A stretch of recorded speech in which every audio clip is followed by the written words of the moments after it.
вот, мои дорогие, добрый вечер снова. С вами снова Лейла. Жизнь продолжается, и я продолжаю свою работу. Мои дорогие, мне несколько человек написало, что и блогеров, моих друзей, подружек, и подписчиков, что почему не продолжаешь работать, когда начнешь работать. Были такие вопросы. Перед этим моим роликом выйдет мой ролик, вы, наверное, его уже посмотрите, пока я его, этот ролик буду монтировать и выпускать. Снимается это в тот же вечер. Просто тот ролик у меня затянулся, разговорный получился.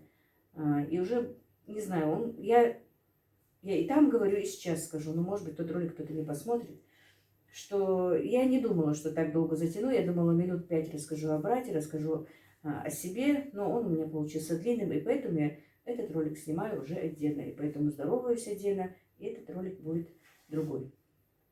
Друзья, я не буду уже больше грустить в этом ролике. То, что произошло, то произошло. Это в моем сердце, это мое. А дальше мы будем жить. Жить, и я буду вам показывать, что и как. И с вашей помощью, я надеюсь, я приду просто в жизнь. Я буду делать, как делала раньше. Буду жить дальше. Воспоминаниями. Буду жить. И я уже и в том ролике сказала, и сейчас скажу. У меня в гостях брат, сноха и племянник, которые приехали на похороны. Они уже... Я опять не посчитала, который день сегодня получается. По-моему, 11-й день у меня в гостях. Они послезавтра уже улетают. Кто не знает, они живут в Москве. Вернее, в Подмосковье. Почти в Москве. Долгопрудном, если кто знает. И когда у меня кто-то в гостях, я не люблю как-то что-то делать, убираться, готовить. Готовить по-любому, конечно, не люблю, а надо готовить. Готовлю. Но вот именно вот такие процессы я не люблю. Поэтому они уехали в гости к своему брату. Поехала моя сноха, и мой сын с племянником тоже. И я не знаю точно. Я знаю, что сноха, конечно, моя не приедет сегодня, а вот брат приедет или нет, я не знаю, потому что там же, в том же селе, живет моя старшая сестра. Может быть, он поедет, он точно не сказал, приедет или нет. Пока они уехали, я быстро прибралась здесь. Там у меня прибирается дочка. Не знаю, или прибирается, или за девочкой смотрит, или ее укладывает, что-то из этого. Но обещалась тоже прибраться. Не знаю точно, что она там делает, потому что зашла с Аишкой. Аишку вы знаете, это моя внучка. Просто я это более-менее... Я говорю, потому что у меня даже в то время, когда я ничего не выпускала, у меня добавились мои подписчики. Огромное вам спасибо. Они, по-моему, меня, наверное, и не знают, и все другие ролики старые не смотрели, поэтому я чуть-чуть буду говорить, чтобы людям было понятно. И вот, вы знаете, в действительности, перед тем, как это произошло, у меня в холодильнике практически ничего не было подготовленного. А это все-таки действительно, я еще раз повторюсь, это очень нужно. Иметь в холодильнике полуфабрикаты на экстренные случаи, это все-таки хорошо. Вот я буду стараться их после, как приду в себя, конечно, делать именно полуфабрикаты, заморозки на экстренные случаи. В этом я убедилась уже второй раз. Они мне были нужны, когда я заболела, и они мне нужны были вот эти дней 10-11, потому что было бы легко, быстро что-то приготовить. У меня кое-что было, но не так, как надо. Потому что когда, например, это мое мнение, как я чувствую, когда у меня кто-то в гостях, если бы было что-то подготовленное, полуфабрикат какой-то, что-то, быстро сварил, поставил, приготовил, и ты больше времени уделяешь своим гостям. А так, когда все время стоишь у плиты, это все-таки много времени отнимает. И вот пока они уехали, пока их нет, я сегодня хочу сделать манты именно на завтра.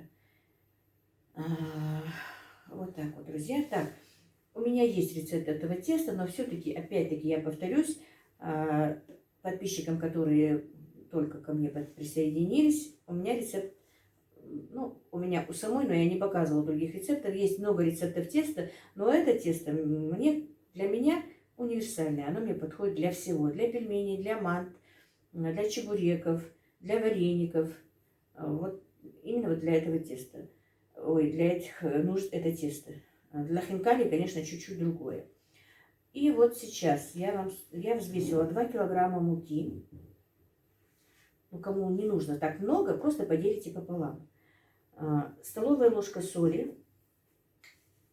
Я просто вам скажу, показывать, наверное, не буду просто. Вот, ну, такая треть часть стакана растительного масла.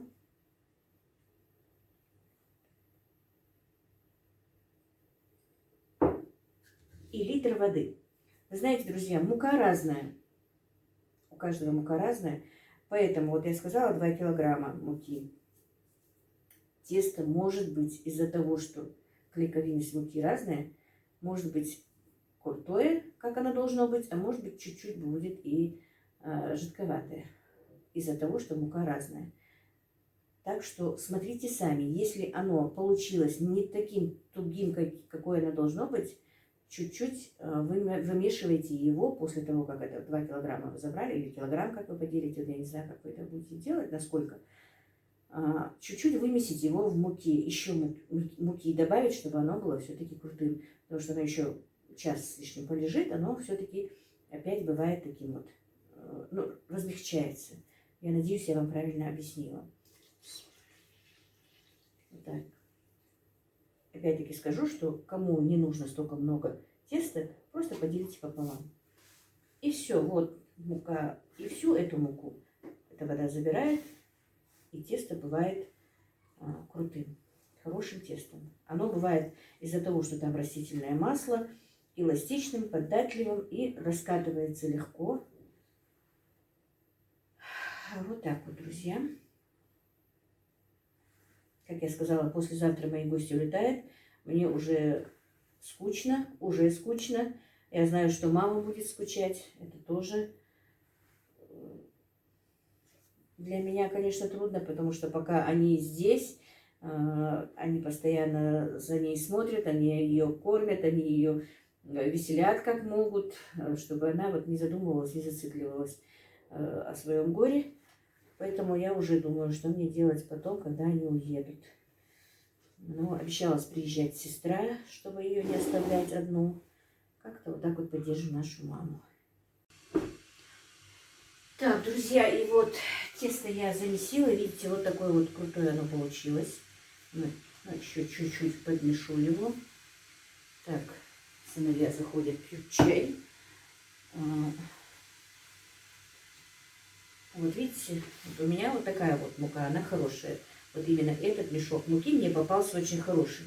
А перед этим, который у меня была мука, вроде бы и той же фирмы она у меня была, но когда я вот замешивала из 2 килограмм такое же тесто, из литра воды, оно у меня получалось не таким тугим. Поэтому я вам делала такие рекомендации.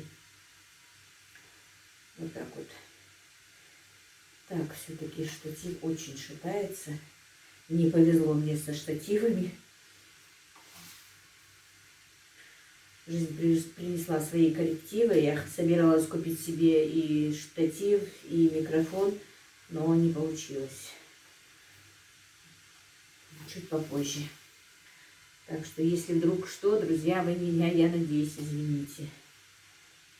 Ну, все, больше вымешивать не буду, я просто вам показала.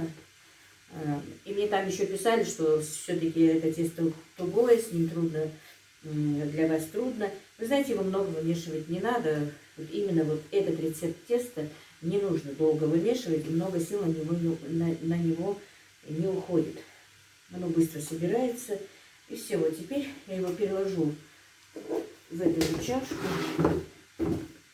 И пусть оно у меня так постоит, наверное, так, все-таки шатаю. Но минут 20 для него, конечно, хватит. Но у меня много еще работы. Как закончу, так и займусь. Может быть, чуть больше 20 минут, конечно, это займет. Мне привезли жира много. Килограмм 5, наверное. Потому что я, если кто не знает, то делаю и на продажу, вернее, делала, но опять большой перерыв получился. Никак тоже не могу себе наладить этот процесс. Делаю полуфабрикаты, на продажу пельмени, манты, вареники, чебуреки, все это такое. И вот именно когда у меня попадается, что мясо не очень жирное, то приходится добавлять жир. А в манты тем более приходится добавлять жир, потому что люди просят именно, чтобы манты были жирные. И поэтому я, когда, ну, если мне кто-то, ну, конечно, даст, не покупаю, а в основном покупаю жир, пропускаю его через мясорубку, раскладываю в пакеты, сколько мне надо, и кладу в морозильник. Ну, я чуть попозже вам покажу, как и что я его помою. Сначала жир, и потом немножечко, может быть, покажу, как и что я делаю. Вот так вот, друзья. Так, дорогие мои, я хочу приготовить сначала фарш для мант, чтобы он немножечко постоял. Так, у меня тут килограмм фарша. Видите, он не жирный. Чуть-чуть попозже я добавлю туда, как я говорила, жир, который перемелю и приготовлю. Так, и для этого фарша, для мант, мне нужно килограмм лука. Вот я его почистила, взвесила, тут килограмм лука. Так, мне вот такая вот овощерезка. Так, ну здесь насадка не та, я поменяю сейчас насадку и покажу вам, как я буду резать на манты лук. Так, значит, мне нужна вот такая вот маленькая насадка для нее. Эта насадка слишком большая. В этой овощерезке 2 насадки.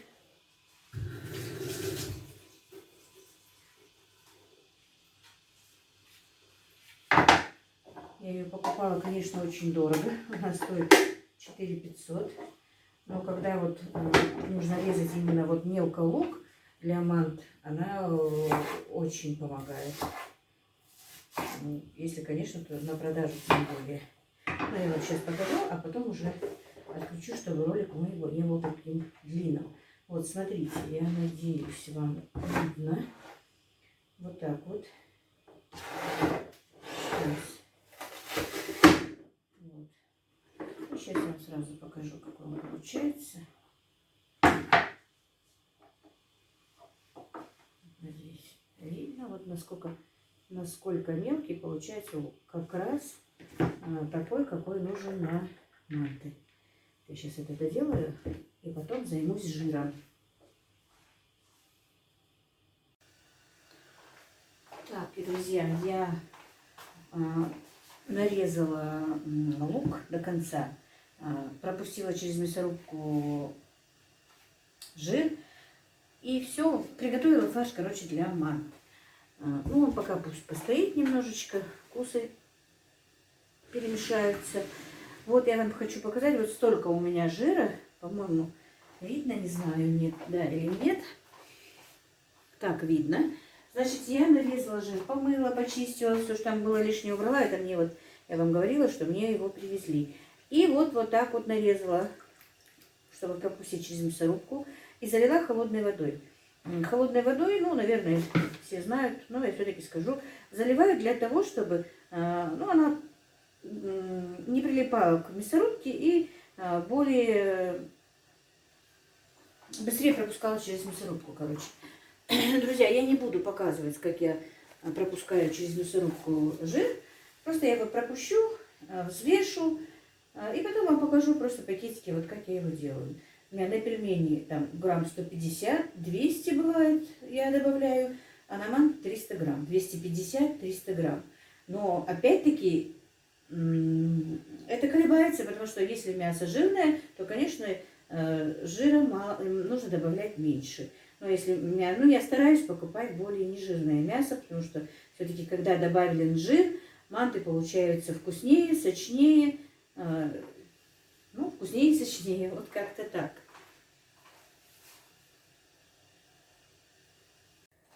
И, друзья, вот я сделала уже, вернее, я пропустила через мясорубку жир. Вот эти вот я по 300 грамм, ну, 280, 270, 300 грамм. Эти 180, 150, 200, как так. Вот. Это, в принципе, от того, что тут так положено, я делаю... Ой, шатается у меня штатив. Я делаю, когда обычно вот, ну, по мясу. Какое у меня мясо жирности? Если оно жирное, то иногда я вообще не добавляю. А если такое оно не жирное, сухое такое, ну, слишком, то приходится, конечно, добавлять жира побольше, чтобы они были вкусные. Еще раз повторюсь. Сейчас я это все сложу в холодильник, вернее, в морозильник. И начну лепить манты, друзья. И сегодня вот сейчас мантами леплю. Остальное все я уже сделала.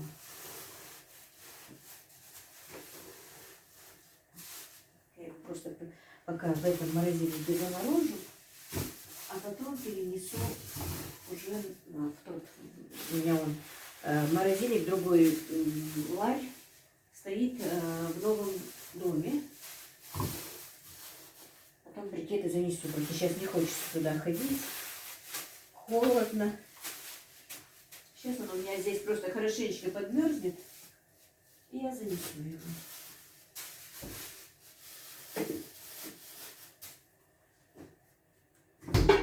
Так, в этом морозильнике обычно я храню, друзья.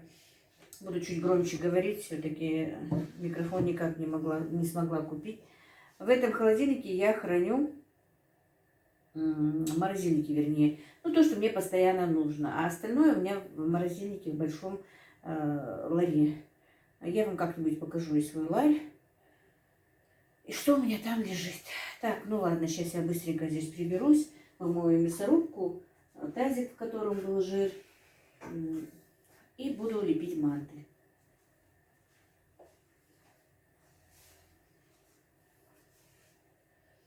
Друзья, я вам сейчас покажу вот начало, как я буду их лепить. А потом, наверное, покажу уже, сколько у меня получилось и результат. Я раз показывала один раз, но со мной же не все были тогда.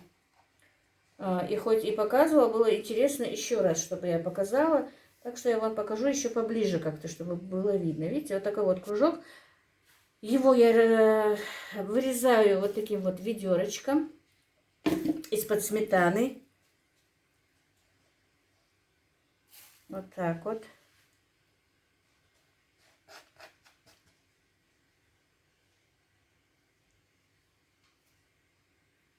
Надеюсь, понятно.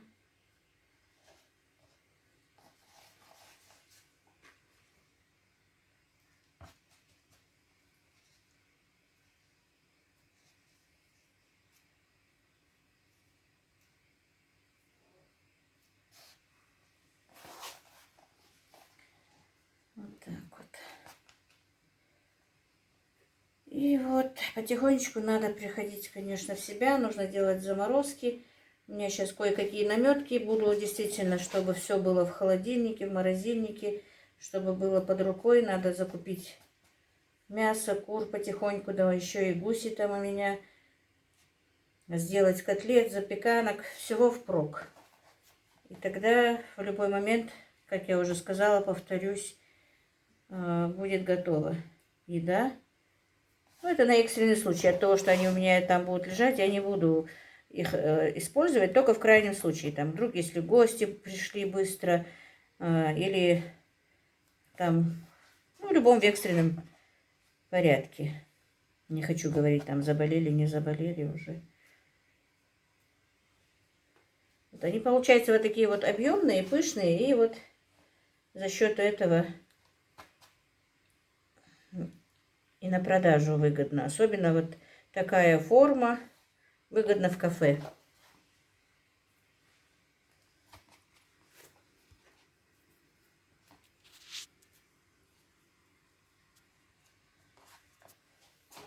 У меня все-таки поменялись на все планы. Приехали гости. Я успела 2 лотка мант сделать. Сейчас быстро поставлю их варить. Приехали двоюродные, ой, не двоюродные братья, а племянники мои. Все перемешалось в голове из-за спешки. Племянники моего мужа приехали к нам, чтобы принести мне соболезнования. Все мои заловки, их зятья, я, по-моему, говорила, точно не знаю или нет, были у меня на похоронах там. Все двоюродные братья моего мужа, их жены. Я даже не думала, что все так приедут. Мне было очень приятно. Были у меня на похоронах там, ну, где жил мой брат. А сюда сейчас ко мне приезжают молодежь, которая не была там на похоронах, но все-таки хотят мне принести соболезнования. И вот сейчас приехали 2 племянника мужа, и хочу быстренько им приготовить. Ну, готовых у меня только, видите, 2 лотка мант получилось. Пока поставлю быстро эти манты, у меня как раз была курочка разделанная. И поставлю быстренько жарить курочку. Курочку сейчас быстренько. Я не знаю, экспромтом все просто накидаю всего, чтобы мальчики хотят быстрее уехать. Вообще говорили, что не будут ужинать, но не угостив, я их, конечно, не отпущу. Так.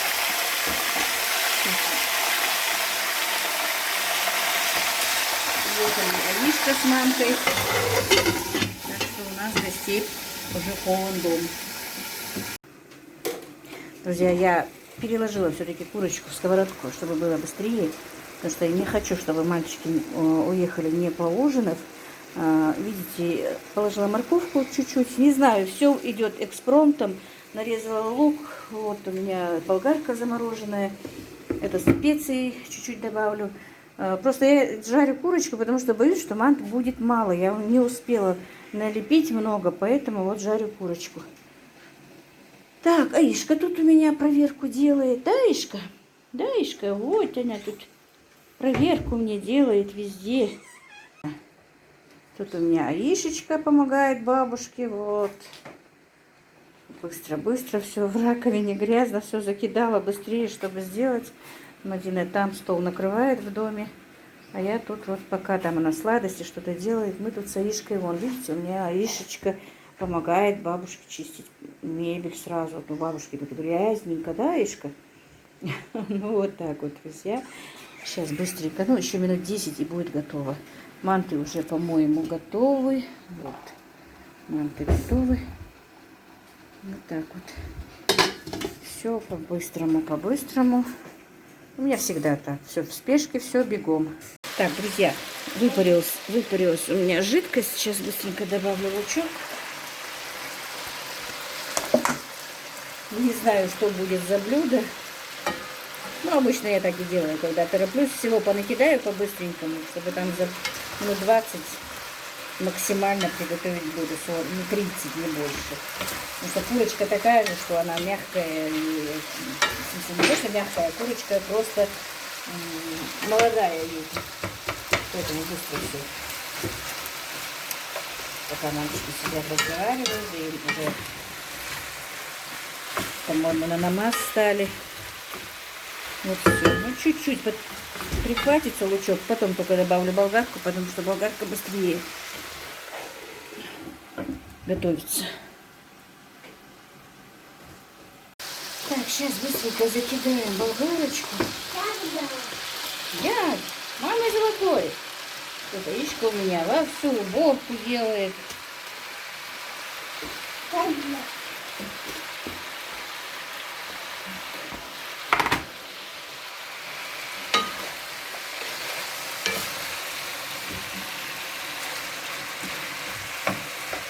Уже 20 минут она у меня жарится. И минут через 10 все будет готово. Получается, за полчаса курочка готова. Не буду никакого гарнира, ничего делать.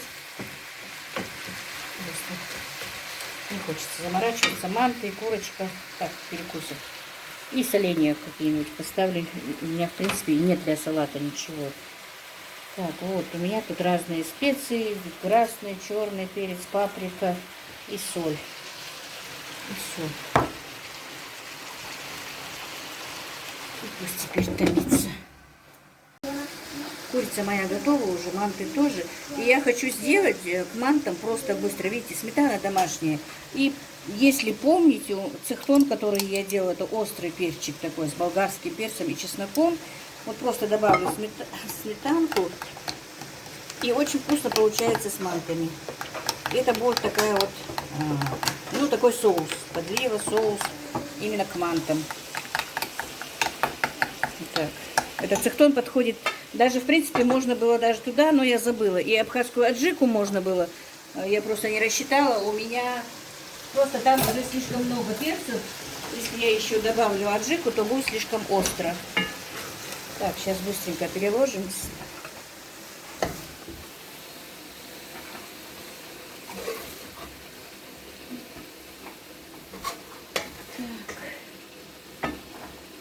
Вы знаете, пока приходят гости, конечно, мы еще не чувствуем, еще так не очень-то скучаем. Не получается скучать. Приходят гости постоянно, приходят и соседи мои приходили, приносили мне соболезнования. И пока вот брат со снохой сегодня, вот они уехали, их нету, мы начали грустить. И видите, снова опять приехали. Дочка приехала, внучка приехала. По идее, нас с мамой не оставляют одних, чтобы мы так сильно, конечно, грустили.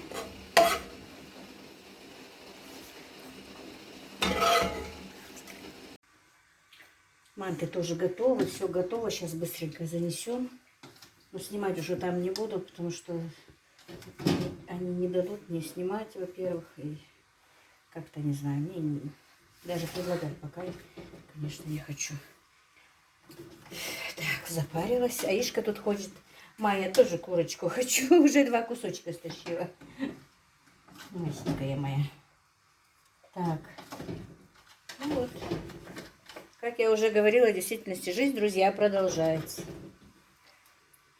Грустим мы, конечно, в сердце храним своих родных, которых с нами нету.